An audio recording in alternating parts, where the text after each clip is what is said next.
Welcome to Artificially Literate. This is your space, really, where books, films, ideas, they all kind of meet deep thought and, well, curiosity. Every deep dive we do here is custom tailored for you, the curious learner. We explore these compelling narratives. We try to dissect their philosophical layers and, pull out those surprising nuggets of knowledge that maybe help you look at the world just a little differently. Today, we're plunging back into a world that's just brimming with magic, mystery, and some pretty profound truths, actually. We're revisiting a book that shaped so many of our childhoods, I think, but maybe one we haven't truly dissected until now. We are opening the pages of J.K. Rowling's Harry Potter and the Chamber of Secrets, and we want to start our exploration today with a quote, one that perfectly encapsulates the journey we're about to take within this story. It's a line that really resonates, I find, long after you close the book. It is our choices, Harry, that show what we truly are, far more than our abilities. That line from Dumbledore, No. it's incredibly powerful, isn't it? It really sets the stage for everything we're about to explore, because this isn't just a children's story about, a secret chamber and a scary monster. It's this rich tapestry woven with themes that are still so enduring, themes that resonate deeply today. It really offers these profound aha moments about courage, yes, but also about the insidious nature of prejudice and, crucially, the true meaning of self-definition. Absolutely. So our mission for this deep dive is to pull out those important insights. We want to connect the literal events of Harry's second year at Hogwarts to these larger philosophical ideas and, maybe surprisingly, the real-life implications that are incredibly relevant in our world right now. So let's unravel the layers of this fantastic narrative. The beginning, a summer of isolation and a cryptic warning. Okay, so our journey opens, and it's about as unmagical as you can get. Privet Drive, Harry is trapped. His magical tools, his spell books, his wand, robes, even his Nimbus 2000 broomstick, they're all locked away. In a cupboard under the stairs again, and his 12th birthday. Completely ignored by the Dursleys. They're far more concerned with Uncle Vernon's big business dinner. Right, the Masons are coming. Harry's existence is just an inconvenience to that. Exactly. It's such a stark picture of confinement versus the freedom he tasted at Hogwarts. He literally has a constant stomach ache from missing the castle, the feasts, his friends, Quidditch, everything. And the Dursleys themselves, these staunch muggles, their fear and suppression of anything magical is just extreme, to the point where Harry is forbidden from even uttering the M word, magic. Yeah, it's palpable, that fear. It really is. Yeah. And this opening, it immediately establishes this central, profound tension, doesn't it? This deep human desire we all have for belonging, for self-expression, versus the forces, external or sometimes internal, that try to control or even erase our identity. Harry's longing for Hogwarts, a place where he actually belongs, where he's celebrated for who he is. It just starkly contrasts with the Dursleys' relentless effort to make him, well, invisible. Pretend he's not there. That's their approach. Precisely. And it's not just physical confinement. It's emotional. It's psychological. What does that do to someone's sense of self-worth when your very identity is actively denied, almost gaslighted away? It forces us, I think, to consider that stark difference between an environment that embraces you and one that rejects you, pushes you into the metaphorical cupboard. And it's right into this suffocating atmosphere that this, well, truly peculiar character just bursts onto the scene, bringing a warning that completely shakes up Harry's already pretty miserable summer. Dobby. His entrance is just unforgettable. Utterly bizarre. Yeah, we get this description. Large bat-like ears and bulging green eyes the size of tennis balls. Yeah. But that's almost immediately overshadowed by his frantic, desperate behavior, isn't it? Oh, completely. He's this tiny, enslaved creature, and he's constantly punishing himself, banging his head on the window, threatening to shut his ears in the oven door. It's chilling. It really is. It's like this portrayal of internalized oppression. He thinks he deserves punishment for any independent thought. Even when that thought is benevolent, like trying to protect Harry. He talks about speaking ill of his family, the wizard family he's bound to serve forever. And his warning is so urgent, so cryptic. There's a plot at Hogwarts.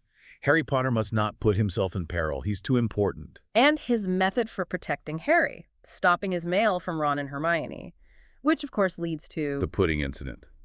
Aunt Petunia's masterpiece ruined.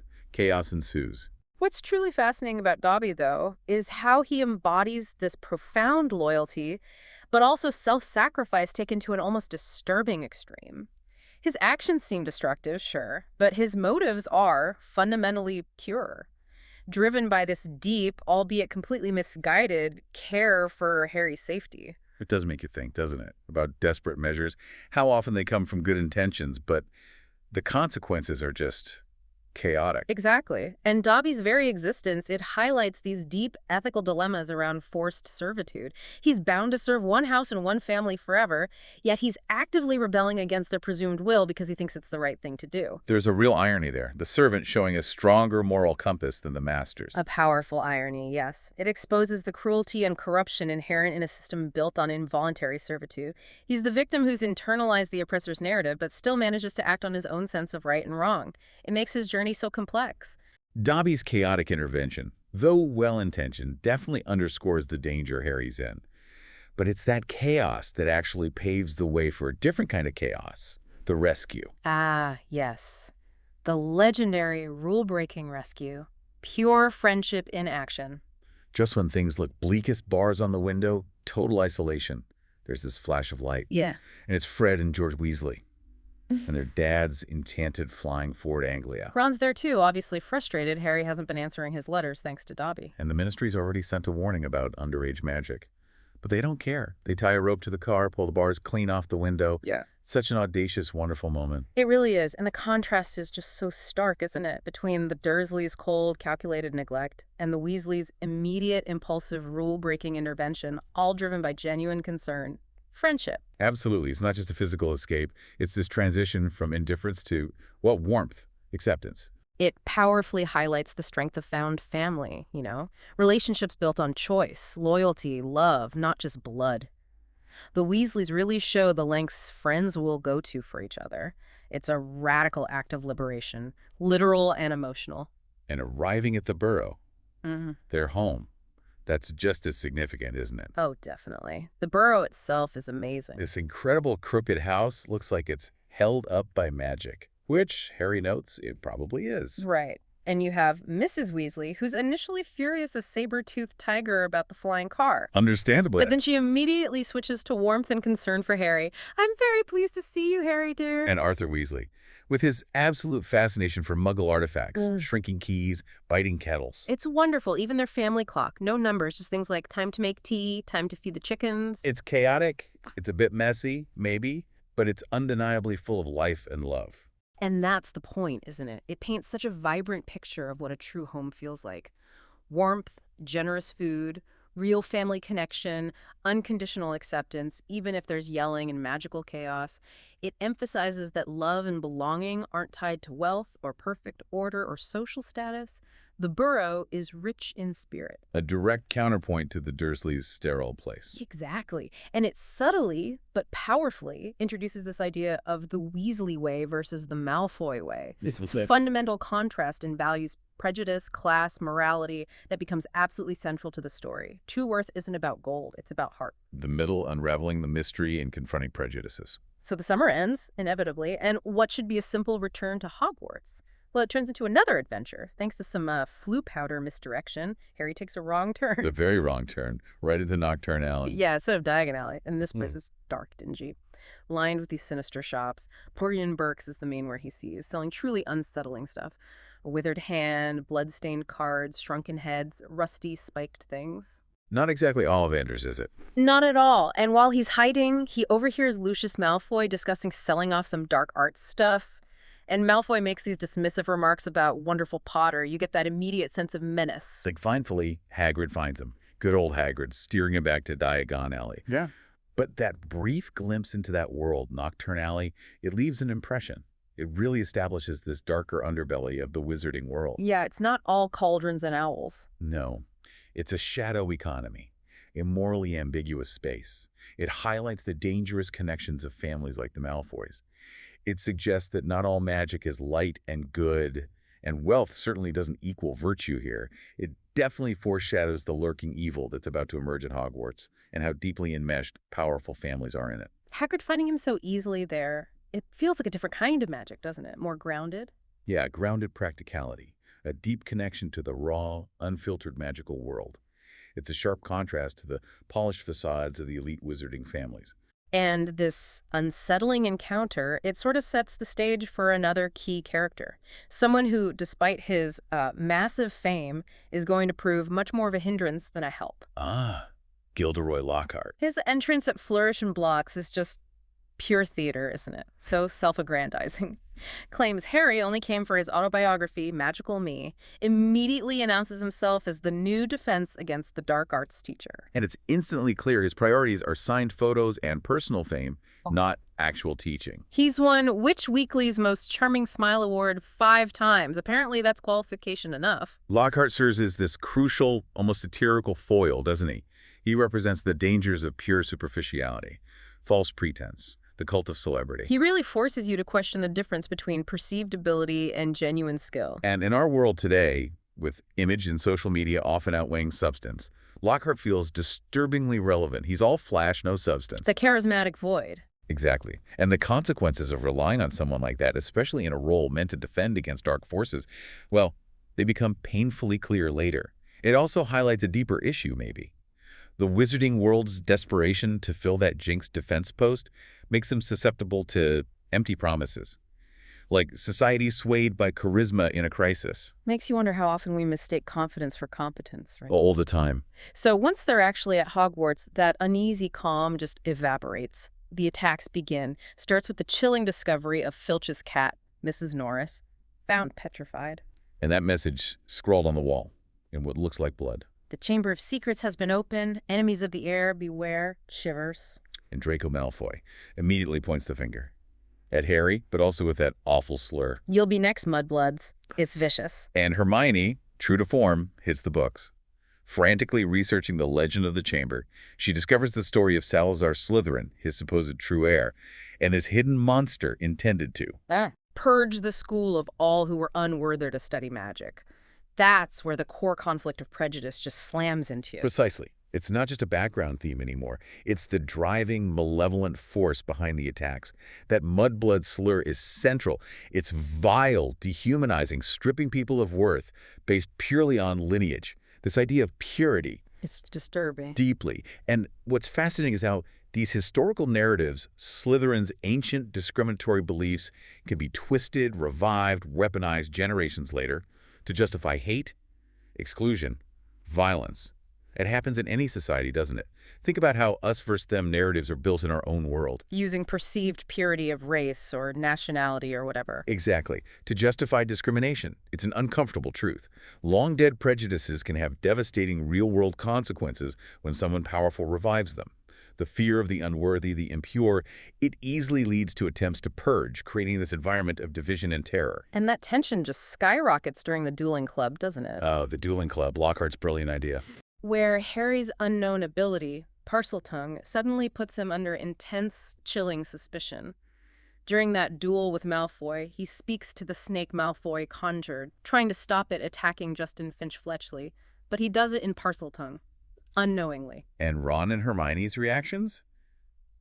They aren't just surprised, they're genuinely horrified. Yeah, because the revelation comes. Parseltongue is the mark of a dark wizard, a trait of Salazar Slytherin himself. For suddenly, everyone suspects Harry is the heir. It's a shocking twist for Harry, who had no idea. It's such a pivotal moment for Harry, for the reader. This ability, maybe even fascinating, suddenly has these dark, terrifying implications. Why? Purely due to historical association and public perception.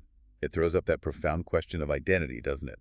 Are we defined by birth, our abilities, or ultimately our choices? Harry's internal struggle is so real. He knows he's not the heir, but how it looked, how it sounded. And the fact that Justin Finch-Fletchley, a muggle-born who openly suspected Harry, then gets petrified himself. It just fuels the fear, deepens Harry's isolation. It shows how fear of the unknown, especially linked to something historically dark, can just override logic, turn people against someone proven to be good. It illustrates how easily your own nature can be weaponized against you. An innocent trait becomes a mark of guilt. So with all this suspicion swirling around him, the trio decides they need answers. Drastic answers. Time for some serious rule-breaking. Led by Hermione, surprisingly. Yeah, Hermione showing incredible determination and a rare willingness to bend the rules for what she sees as a greater cause. She comes up with the plan. Gru Polyjuice Potion. A highly complex, dangerous potion. Their goal: transform into Crabbe and Goyle, infiltrate the Slytherin common room, and question Malfoy directly. Requires ingredients from the restricted section. Needs Lockhart's signature, which he gives, thinking is for him. And Hermione's conviction here is so telling. Her moral compass is clear. She says something like, I don't want to break rules, you know. I don't think threatening Muggledorns is far worse than brewing up a difficult potion. exactly. There's a hierarchy of morality for her. The infiltration. Well, has a slight hiccup. Poor Hermione in the cat hair. Right. She ends up half cat in the hospital wing. But Harry and Ron, as Crabbe and Goyle, they do talk to Malfoy. And what do they learn? Malfoy confirms his father's involved in dark arts stuff, hints about a secret chamber at Malfoy Manor, but crucially, denies knowing who currently opened the chamber. He even seems to know what he doesn't know. And chillingly expresses hope that Hermione is the next victim. That whole sequence, it really highlights the ends justify the means dilemma, doesn't it? And the courage it takes to challenge norms for a greater good. Hermione, the ultimate rule follower, breaking 50 school rules because the alternative, doing nothing about the attacks, is unthinkable to her. It shows some rules are more important than others. Protecting life trumps school regulations. And Malfoy, his casual cruelty, wishing Hermione harm, it's not just childish spite. It's a window into his deeply ingrained prejudice, learned bigotry. It also suggests that even those close to the darkness, like the Malfoys, might not be pulling all the strings here. Right. They're involved, yes, but maybe not the masterminds behind the chamber attacks specifically. Layers of deception, manipulation. It makes you wonder how much ignorance, even among those adjacent to dark forces, allows those forces to keep operating. Definitely food for thought. Okay, with the mystery deepening and danger escalating, maybe this is a good moment just to remind all you curious minds out there. If you're enjoying this deep dive into Artificially Literate, make sure you follow us wherever you get your podcasts. You can find Artificially Literate on Apple Podcasts, Spotify, and also on YouTube. Don't miss out on any of our future explorations. Okay, so as we move from suspicion towards really imminent danger, let's hold on to another powerful quote from the book, one that feels incredibly relevant to the fear gripping Hogwarts. Fear of a name only increases fear of the thing itself. The end, the truth revealed, and triumph of choice. So the attacks ramp up. It's not just students like Colin Creevey and Justin Finch-Fletchley anymore. Even a ghost, nearly headless Nick, gets petrified. Which shouldn't even be possible, right? Right. How do you petrify something already dead? It just shows how powerful and strange this magic is. And the school descends into what the book calls real panic. There's a stampede to book seats on a Hogwarts Express for Christmas. Parents want their kids out. This leads to a real crisis point, to a crisis of leadership. Exactly. Under pressure, particularly from Lucius Malfoy, who leverages the situation, the Minister of Magic, Cornelius Fudge, shows up. Yeah. And Fudge, acting largely on past suspicion, 50 years old, not current evidence. Suspends Dumbledore and arrests Hagrid, sends him to Azkaban. It's a terrible injustice, based on prejudice and convenience. Yet even as he's being taken away, Hagrid gives Harry and Ron that crucial, cryptic clue. Follow the spiders. Yeah. The crisis really tests leadership, doesn't it? And shows how vulnerable even powerful figures like Dumbledore can be to political pressure and fear-mongering. And Hagrid's arrest. It's just brutal. Based on old suspicions, reputation weaponized. It shows how easily injustice happens when panic sets in, reason goes out the window. Scapegoating becomes easy. But Hagrid's simple instruction, follow the spiders. It's this pivotal act of trust, isn't it?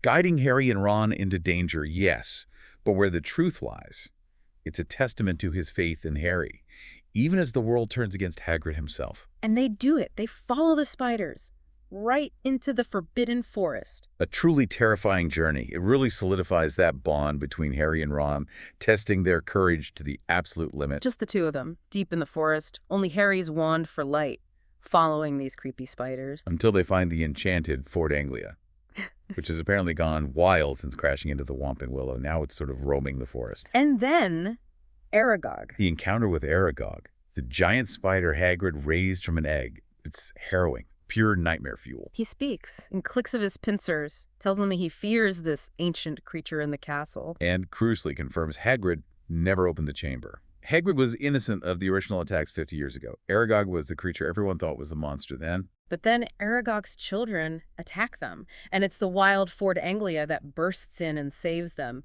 just in time. That whole sequence. It gives them vital information, clears Hagrid's name regarding the chamber. But it also reinforces that idea. True courage isn't not being afraid. It's acting despite the terror. Harry and Ron are terrified, but they push through for Hagrid. It also makes it crystal clear that the real monster in the chamber is truly monstrous, not like Hagrid's often naive view of dangerous creature. Right. While Hagrid was innocent of opening the chamber, raising Aragog in the castle was still incredibly reckless. It raises questions about responsibility, unintended consequences. And from well-meaning choices. Exactly. So with Hagrid's name cleared in their minds at least, the puzzle pieces start clicking into place, thanks to a vital clue left by who else?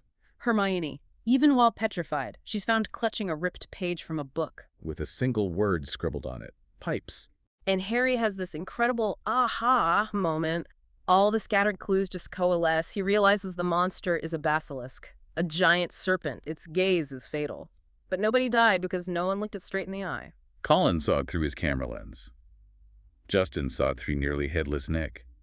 Mrs. Norris saw a reflection in water. And Hermione herself must have used her hand mirror. A last-ditch effort just before she was hit. Incredible presence of mind. And the basilisk has been using the castle's plumbing system to move around unseen. That's the voice Harry kept hearing in the walls. And the entrance. It has to be in Moaning Myrtle's bathroom, the place where the first victim died 50 years ago. It's the ultimate moment of clarity, isn't it? A culmination of details finally making sense. It absolutely showcases Hermione's brilliance, her resourcefulness even in mortal danger, leaving that perfect clue. And the idea that everyday infrastructure pipes can conceal hidden dangers. It's a powerful metaphor, isn't it? Hidden evils lurking in plain sight within society. How often do we overlook the obvious channels for harm just because they're familiar? It's also kind of poetic justice, isn't it? Harry's parcel tongue, the thing that made everyone suspect him, Becomes the very key needed to open the chamber. To find the truth and face the monster. A perceived weakness transformed into a unique strength. So the final confrontation, deep beneath the school, a literal and symbolic descent into darkness. Harry and Ron, dragging along the completely useless, now memory-wiped Lockhart. After his own memory charm backfired spectacularly. Right. They enter the chamber through Myrtle's toilet, not the grandest entrance. Harry speaks parcel tongue, the stone wall slides open, revealing this vast, dark, eerie chamber. And there, lying unconscious, is Ginny Weasley. And then Tom Riddle emerges from the diary, this chillingly handsome, preserved memory from 50 years ago. And he finally reveals his true identity. He is Lord Voldemort, or rather the memory of the boy who became Voldemort. His confession is bone-chilling, how he enchanted Ginny through the diary, fed on her fears, her secrets, gained strength from her. Manipulated her into opening the chamber, setting the basilisk on students. It reveals the true, insidious nature of the attacks. Not just a random monster, a calculated act of dark magic, fueled by manipulation, by Voldemort's lingering malevolence. It highlights the danger of seemingly innocuous objects, like a diary. How easily something innocent can become a conduit for manipulation, preying on vulnerability, fear, especially in someone young like Ginny. It's a stark lesson about influence, corruption. How evil can subtly take root. Then comes the climax. It brings together these unlikely allies and reveals these profound truths about bravery and identity. Harry faces the basilisk, seems completely outmatched. Then Fawkes arrives, Dumbledore's phoenix, a beacon of loyalty, of hope, blinds the basilisk with his talons, a symbolic stripping of its power. And then, almost miraculously, the sorting hat, which Fawkes also brought, produces. Godric Gryffindor's sword, an ancient ruby-encrusted weapon, appearing only for a true Gryffindor in need. And Harry, despite his fear, his injuries, he fights, kills the basilisk. Then, crucially, uses one of its fangs, dripping with venom, potent enough to destroy Horcruxes, though we don't know that yet, to stab Riddle's diary. Destroying the memory of Voldemort, reviving Ginny. It's packed with symbolism, isn't it? Fawkes, the sword. It emphasizes Dumbledore's protection, yes, but also magical loyalty. And Harry's inherent Gryffindor courage, his worthiness, his moral character shining through absolute terror. It's not just what he can do, it's who he chooses to be. Which brings us right back to that quote, Dumbledore's pivotal statement to Harry afterwards. It is our choices, Harry, that show what we truly are far more than our abilities. Yes, that's the core philosophical takeaway. Right. It emphasizes moral character, the decisions made under pressure over inherent traits or talents. Harry has Parseltongue, Slytherin's ability. It could align him with darkness, but his choices consistently push him towards the light. It's about self-definition, agency, free will, the moral weight of our decisions. Destiny isn't predetermined by birthright. It's shaped by every choice. Absolutely. And the resolution. It brings this profound sense of triumph. Justice, with lasting effects. Lockhart remains memory wiped. A hollow shell. Can't return to Hogwarts. Dumbledore is triumphantly reinstated. Lucius Malfoy's threats against the governors came to light, exposing his tactics. His influence is curtailed. And maybe the most satisfying moment, Dobby. Dobby is freed. By Harry's clever trick with the sock hidden in the diary, freed from the Malfoys. Gryffindor wins the House Cup. Exams are canceled, much to Hermione's hilarious dismay. Exams canceled. We need exams. Classic Hermione. Lucius Malfoy is sacked as a school governor. Draco's usual swagger is gone, replaced by this simmering resentment. The ending provides a satisfying close to the immediate threat, but it definitely hints at the ongoing battle, doesn't it? Against prejudice, against dark magic. Dobby's freedom is so powerful. Liberation from servitude, abuse, a testament to Harry's moral compass, acting on injustice, even for someone considered lesser. The contrast between Harry and the Malfoys just hammers home those core themes. Compassion versus cruelty, acceptance versus bigotry. While Lucius's power is checked, the broader prejudice isn't gone. Draco's still resentful. It reminds you these battles aren't won overnight. So much of this story really does boil down to how we respond to fear, how we define belonging, and ultimately the incredible power of the choices we make. It's a compelling reminder, isn't it? Even when our abilities might seem to align us with darkness, our choices, they illuminate our true path. And that really is the magic of Harry Potter and the Chamber of Secrets. Another deep dive complete. Another layer peeled back. And like Dumbledore says, happiness can be found even in the darkest of times if one only remembers to turn on the light. A perfect thought to end on. That brings us to the end of another, hopefully thought-provoking deep dive here on Artificially Literate. We really hope you've enjoyed revisiting Harry Potter and the Chamber of Secrets with us, and maybe gained some new perspectives on its pretty timeless themes. Yeah, thank you so much for listening to Artificially Literate. We genuinely appreciate your curiosity, your engagement. Hope you found some useful insights. Please be sure to check out our other deep dives. We explore more literature, film, ideas. Follow us wherever you listen so you don't miss a single one. And next time, we'll be continuing our journey through the wizarding world.